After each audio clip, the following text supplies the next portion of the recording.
بعد قال له يا ابن رسول الله أمرنا بإحراق الدار ولا بد أن ننفذ. قال لهم الإمام، قال له لا بد أن ننفذ، لكن إحنا راح نحرق باب الدار، نضرم النار على الباب، أنت تريد تطفي بعد حتى الناس تشوف أنه إحنا حرقنا الدار. أضرموا النار على باب دار الإمام عليه السلام. يقولون لما شعلوا النار، الإمام عليه السلام كان عليه إزار وعليه قميص وحافي، كان يركض ويطفي النار ويصيح أنا ابن رسول الله، أنا ابن محمد المصطفى. العلويات من دخل الدخان داخل الدار خفنا، يقولون خافوا، دخل الرعب في قلوبهم. من تقربت النار من الباب ركضا إلى آخر حجرة. نعم الإمام يشوف هذا، قال بذاك الظرف ظرف شديد ما حد يقدر يوصل الإمام. الشيعة قعدوا وتلاوموا بيناتهم، قالوا يا جماعة يصير بإمامنا هيك وما نفقده ورا 3 أيام. نعم جاءوا إلى الإمام، دخلوا عليه، سللوا بالليل، وجدوا الإمام جالس رأسه بين ركبتيه، يبكي الإمام عليه السلام. يا ابن رسول الله، نعم أنتم اللي تحملتوا القتيل والتنكيل كربلاء وغيرها، هذا قليل قياسا بما جرى عليكم. قال أو تحسبون أني أبكي لأنهم أحرقوا علي داري؟ قالوا إذن على ما البكاء يا ابن رسول الله؟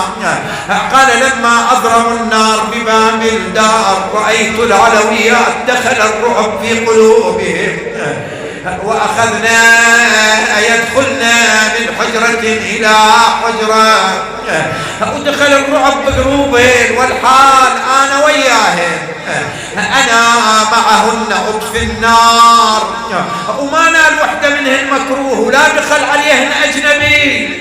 لما شفتهن بهذا الحال تذكرت عيال جدي الحسين حينما هجم القوم على الخيام، تذكرت ذلك الحال، تذكرت عيال الحسين، من اللي كان يطفي عنهم النار، من اللي كان يرد سياط الأعداء،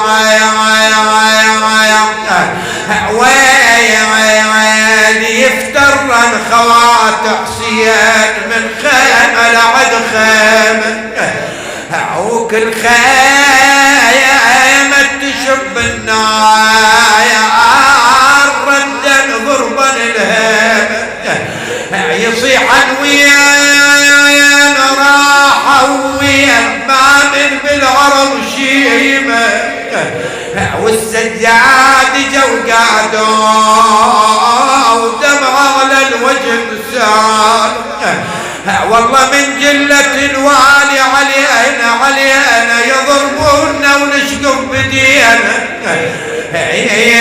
والله يضربونا ونشقف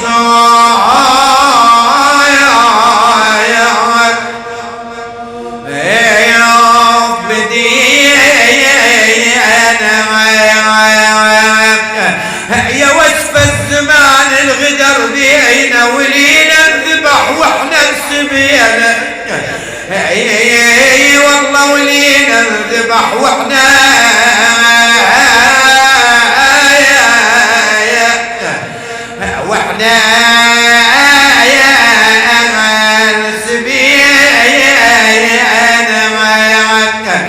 نعم زينب اللي قدرت تسوي أنها كانت تجمع بأطفال الحسين، تجمع بالنساء بعد ما سلبوهم، بعد ما حرقوا الخيام. لكن يا مؤمنين بذيك اللحظات الأطفال تعلقوا بزينب، هذا يصيح عم أين أبي، ذاك يقلها عم أين أخي، ينادون عم نريد أبونا، والله نخبر الأعادي سلمونا ولحرقا وحرقا وخيمنا وفرهدونا. يا الله الله.